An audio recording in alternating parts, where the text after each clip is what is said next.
Hello everyone, welcome to dynamic study. तो आज की वीडियो में हम बात करने वाले हैं 9 अक्टूबर का जो मॉर्निंग शिफ्ट का पेपर था उसके बारे में।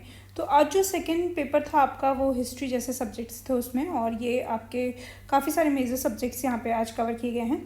तो कैसा पेपर आया था, किस तरीके के क्वेश्चन आए थे, कौन से टॉपिक हैं जिन पे हमें फोकस करना है, इसके बारे में बात करेंगे हम। तो सबसे पहले तो ये देख लेते हैं कि पेपर का कंपोजिशन कैसा था। तो ऑलमोस्ट 20% जो पेपर था वो आपका डायरेक्ट क्वेश्चन पे बेस्ड था। उसके बाद जो आपके क्वेश्चन थे वो मॉडरेट थे। मान लीजिए 40% आपका मॉडरेट हो गया और रिमेनिंग आपका मॉडरेट टू टफ हो गया। तो इस तरीके से पेपर को कंपोज किया गया था, इस तरीके से पेपर कंपोज किया गया था। तो अगर आपने डायरेक्ट वीडियोस देखे होंगे, आपने सिर्फ एक बार सिलेबस पूरा कवर किया होगा, तो भी 20 to 30% आप पेपर इजीली कर पाएंगे। थोड़ा इजी जो हम कह सकते हैं, जो डायरेक्ट क्वेश्चन होते हैं जो इजी होते हैं वो आपके 20 to 30% यहाँ पर कवर किए गए थे। जैसे पूछा गया था आपको कि मैनिपुलेशन कौन से टाइप ऑफ रिसर्च में यूज़ होता है, तो हम वेरिएबल्स को कब मैनिपुलेट करते हैं, इस तरीके का क्वेश्चंस आपका फ्रेम हुआ था। तो ये आपके डायरेक्ट क्वेश्चन है। अगर आपको बेसिक आपने वीडियोस देखी हैं तो भी आप इजीली इनको कर पाते।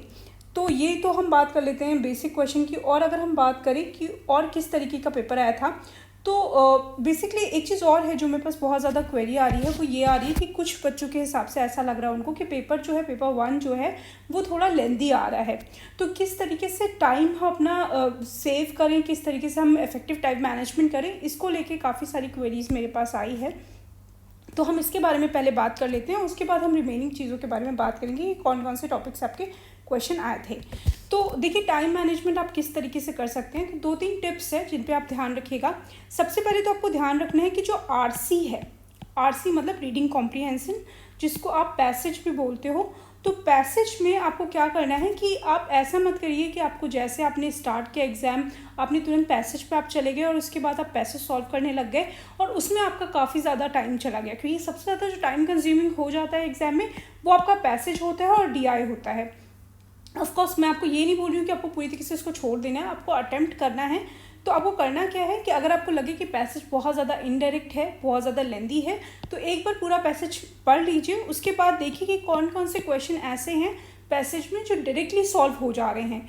अगर कोई क्वेश्चन ऐसा है जो डायरेक्टली सॉल्व हो जा रहा है तो उतना क्वेश्चन सॉल्व कर लीजिए। अगर आपको लग रहा है कि 1-2 क्वेश्चन ऐसे हैं जो फंस रहे हैं, जिसके लिए आपको दोबारा तिबारा पैसेज पढ़ना पड़ेगा, तो उनको फॉर द टाइम बिंग आप उनको छोड़ सकते हो और अपना पूरा पेपर कंप्लीट होने के बाद फिर उन पर आप फोकस कीजिए। सेम ऐसे ही आपको डीआई के साथ करना है। डीआई में भी अगर आपको लगता है कि क्वेश्चन डायरेक्ट हैं, डायरेक्टली सॉल्व हो जा रहे हैं, बहुत ज़्यादा कैलकुलेशन नहीं है, बहुत ज़्यादा टाइम कंज्यूमिंग नहीं है, तो आप उनको जल्दी से सॉल्व कर लीजिए उन क्वेश्चन को। जो क्वेश्चन आपको ऐसा लग रहा है कि इसमें बहुत ज़्यादा कैलकुलेशन है और आपसे नहीं सॉल्व हो पा रहा है, तो उन पे आप अपना बहुत ज़्यादा टाइम वेस्ट मत कीजिए। इसी तरीके से जब भी आप क्वेश्चन सॉल्व कर रहे हैं, सारा पेपर कर रहे हैं, तो आपको जब आप पेपर पढ़ रहे होते हैं, क्वेश्चन सॉल्व कर रहे होते हैं, तो अगर आपको एक क्वेश्चन के ऊपर 1 मिनट से ज़्यादा टाइम लग रहा है तो आप उसके आगे बढ़ जाइए। उसको माइंड में रखिए कि मुझे ये क्वेश्चन वापस से आकर देखना है, वापस से सॉल्व करना है, बट एक ही क्वेश्चन पे बहुत ज़्यादा अपना टाइम मत दीजिए। ठीक है, ये छोटी छोटी बातें हैं जिनको आप ध्यान रखेंगे तो आप अच्छे से टाइम मैनेजमेंट कर पाएंगे एग्जाम में। चलिए आगे हम बात कर लेते हैं कि और क्या क्या पूछा गया था आज के एग्ज़ाम में, जो मॉर्निंग शिफ्ट वाला पेपर था। तो इसमें इसके अलावा आपका जो पेपर आया था वो मॉडरेट था। ठीक है, क्योंकि मैंने आपको बोला कि 20 to 30% मान लीजिए इजी क्वेश्चन है, बाकी आपके मॉडरेट हो गए। 20% मान लीजिए आपके लास्ट में टफ है। डीआई आपका इजी था, पैसेज भी सिंपल था, बट कुछ बच्चों का कहना है कि टाइम कंज्यूमिंग था। तो टाइम कंज्यूमिंग कुछ लोगों के लिए हो भी सकता है और कुछ लोगों के लिए नहीं हो सकता है। तो क्यों हो सकता है? अगर आपकी बहुत अच्छे से प्रैक्टिस नहीं है या आपको लग रहा है कि आप फंस गए हैं किसी चीज़ में। कभी कभी ऐसा होता है कि हमारा माइंड जो होता है वो हमारा पूरा का पूरा पैसेज पे अगर है तो हम बाकी पेपर के कंपैरिजन में पैसेज पे थोड़ा ज़्यादा टाइम दे देते हैं। तो ऐसे में जो मैंने आपको स्ट्रेटजी बताई वो आपको फॉलो करना है और अपने टाइम को अच्छे से यूटिलाइज करना है। टीचिंग एंड रिसर्च जो था वो मॉडरेट टाइप का क्वेश्चन था और कुछ ऐसे क्वेश्चंस थे जो आसान थे, कुछ जो थे वो आपके कॉन्सेप्ट बेस्ड थे। उसके बाद आपका कम्युनिकेशन मॉडल से क्वेश्चन आया था। कम्युनिकेशन मॉडल पे थोड़ा ध्यान दीजिएगा। प्लस आपका कम्युनिकेशन मॉडल के साथ साथ किसने कौन से टाइप के कम्युनिकेशन में कंट्रीब्यूशन किया है, इसको लेकर भी क्वेश्चंस आपके बने थे। जैसे कि SCMR के बारे में पूछ लिया था, शॉन एंड वीवर का सर्कुलर कम्युनिकेशन पूछ लिया था, बर्लो का लीनियर मॉडल में कंट्रीब्यूशन है, इस तरीके से आपसे पूछा, मतलब यहाँ पर पेपर में आया हुआ था। तो कम्युनिकेशन में आपको communication and linear communication plus आपका जितने भी टाइप्स ऑफ कम्युनिकेशन है, मॉडल्स ऑफ कम्युनिकेशन है, इन पे थोड़ा ज़्यादा आपको फोकस करना है। आईसीटी से जो था वो थोड़ा टफ था आज के पेपर में, ऐसा बच्चों का बोलना है। सीडी रोम डीवीडी रोम से पूछा हुआ था। मेमोरी का पूछा हुआ था कि कौन सी मेमोरी कौन से ऑर्डर में होती है, कैश मेमोरी, सेकेंडरी मेमोरी, इस तरीके से। तो कैश मेमोरी सेकेंडरी मेमोरी के बारे में मैंने बहुत बार कई बार लेक्चर में बताया हुआ है आपको। पेड वीडियो में भी मैंने कैश मेमोरी, सेकेंडरी मेमोरी और प्राइमरी मेमोरी के बारे में बताया हुआ है।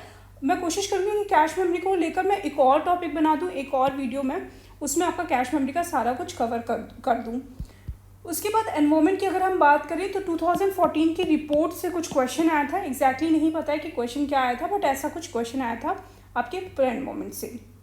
इफेक्टिव टीचिंग पे क्वेश्चन आया था। इफेक्टिव टीचिंग से काफ़ी सारे क्वेश्चन आ रहे हैं, जो लास्ट के आपके एग्जाम होते हैं उसमें भी इफेक्टिव टीचिंग से क्वेश्चन आ रहे हैं, तो उस पर थोड़ा ध्यान दीजिएगा।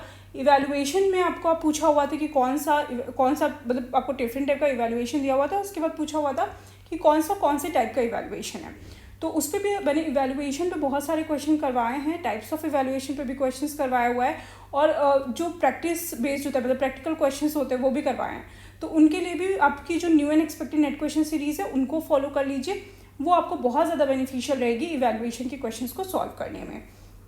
उसके बाद अगर हम बात करें तो इंडियन लॉजिक से जो क्वेश्चन था उसमें एक बहुत कॉमन क्वेश्चन आ गया था देवदत्त वाला, वो आपका पूछा हुआ था। हायर एजुकेशन में 5 कंट्रीज़ का नाम दिया था, उसके बाद बोला था कि इसको ये बताना है कि रिसर्च पब्लिकेशन में इंक्रीजिंग ऑर्डर में उसको अरेंज करना है। ये क्वेश्चन आया हुआ था आपका। और एक चीज़ और आपको ध्यान रखना है कि जो स्टूडेंट ने जिसने मुझे भेजा है ये पूजा ने, तो उसने ये भी बोला है कि आप लोग कोशिश करिए कि प्रीवियस ईयर क्वेश्चंस पे बहुत ध्यान दीजिए। तो आई एग्री विद हर, आप लोग कोशिश कीजिए कि प्रीवियस ईयर क्वेश्चन को आप सॉल्व कीजिए। मैंने पहले भी आपको बोला है कि प्रीवियस ईयर क्वेश्चंस तो आपको मस्ट है करके जाना, स्पेशली 2019 का जो दिसंबर वाला पेपर था वो भी करके जाइए। और प्लस अगर आपको प्रीवियस ईयर क्वेश्चन समझ में नहीं आ रहे कि कहाँ से सॉल्व करें, तो मैंने वेबसाइट पे सारे प्रीवियस ईयर क्वेश्चंस जो है वो अपलोडेड है, वहाँ से आप सॉल्व कर सकते हैं और टेस्ट ले सकते हैं अपना। अदरवाइज़ आप और भी किसी भी सोर्स से आप प्रीवियस ईयर क्वेश्चंस को सॉल्व कर लीजिए, वो आप करके जाइए अच्छे से। और प्रीवियस ईयर क्वेश्चंस में जो टॉपिक पे फोकस किया गया है ज़्यादा, उन टॉपिक पे भी स्पेशली ध्यान दीजिए। जैसे 2019 और 2018 वाला पेपर ले लीजिए, उसमें जो टॉपिक्स बहुत ज़्यादा पूछे गए हैं उन पे आपको ध्यान देना है। जैसे इवैल्यूएशन वगैरह टॉपिक कई बार आए हैं 2019 में भी, 2018 में भी। इसके बाद ओके और आपका जो सीरीज़ पे क्वेश्चन आया था, नंबर सीरीज़ पे हर बार क्वेश्चन आ रहा है, हर पेपर में नंबर सीरीज़ का क्वेश्चन आ रहा है, तो नंबर सीरीज़ थोड़ा सॉल्व करके जाइएगा। इसमें भी नंबर सीरीज़ जो आ रही है वो बहुत ज़्यादा टफ नहीं आ रही कि बहुत ज़्यादा कोई कॉम्प्लेक्स सीरीज़ दी गई। बेसिक से लेके 2-3 लेवल ऊपर तक अगर आप सॉल्व करेंगे नंबर सीरीज़, मतलब मल्टीप्लिकेशन कर लिया, डिवीजन कर लिया और ऐसी सीरीज़ कर ली जिसमें एडिशन प्लस मल्टीप्लिकेशन है, तो इस तरीके के अगर आप सीरीज़ करके जाते हैं तो आपका पेपर ईजिली आपका हो पाएगा। इसके बाद परसेंटेज का क्वेश्चन आया था, ठीक है, डिस्टेंस से क्वेश्चन आया था और इस तरीके से क्वेश्चन आया हुआ था आपका। और पेपर 2 की अब हम बात कर लेते हैं। तो पेपर 2 में जो वो स्टूडेंट थी उसका जिस स्टूडेंट ने पेपर 2 का अपना रिव्यू भेजा है, उन्होंने बताया कि ये उनका हिस्ट्री का पेपर था। उन्होंने रियलाइज़ किया कि लास्ट ईयर से कुछ भी मैच नहीं कर रहा था, लास्ट ईयर जैसा कुछ भी नहीं था और नए तरीके से पेपर को फ्रेम किया हुआ था। तो ये हम पेपर 2 का जो लेवल है उसको हम हर सब्जेक्ट वाइज ये चेंज होता रहता है, तो इसको लेके आपको बहुत ज़्यादा परेशान नहीं होना है। आप अपना सब्जेक्ट का अच्छे से पढ़िए, डीप में एनालिसिस करके जाइए, डीप में पढ़ाई करके जाइए।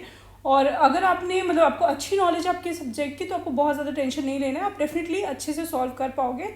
और दूसरी चीज़ ये भी है कि पेपर 2 अगर ऐसा है कि प्रीवियस ईयर पे बेस नहीं आ रहा है, पुराने पेपर जैसा नहीं आ रहा है, तो सेम ये चीज़ सबने फेस की होगी, तो अगेन वहाँ पे कट ऑफ वाली प्रॉब्लम नहीं होगी। अगर कट ऑफ लो जाएगा पेपर 2 का आपके लिए, तो वो सबके लिए जाने वाला है, तो उसमें भी अगेन वो बहुत ज़्यादा इम्पैक्ट नहीं देने वाला है। आपको करना क्या है, पेपर 2 अगर आपको डीप में अच्छे से आपने प्रिपरेशन कर रखी है, तो पेपर 1 में अगर आपने अच्छा परफॉर्म किया तो आपका डेफिनेटली GRF हो जाएगा। इसके बाद अगर हम बात करें तो ये सारी चीज़ें आप पढ़ के जाइए, टाइप्स ऑफ अनुमान पढ़ के जाइए और जो कम्युनिकेशन के मॉडल वगैरह हैं ये सारी चीज़ें पढ़ के जाइए, ये आपका इंपॉर्टेंट है। तो ये डिस्कशन थी आज की, आई होप कि आपके लिए बेनिफिशियल होगा। इसके अलावा जो भी स्टूडेंट्स हैं जिन्होंने पेपर दे दिया है वो अपने जो भी रिव्यूज़ हैं वो कमेंट में बता सकते हैं, और कौन कौन से टॉपिक्स हैं बेसिकली जो कवर किए जा रहे हैं इसके बारे में भी आप अपने आइडियाज़ शेयर कीजिएगा। Thank you so much.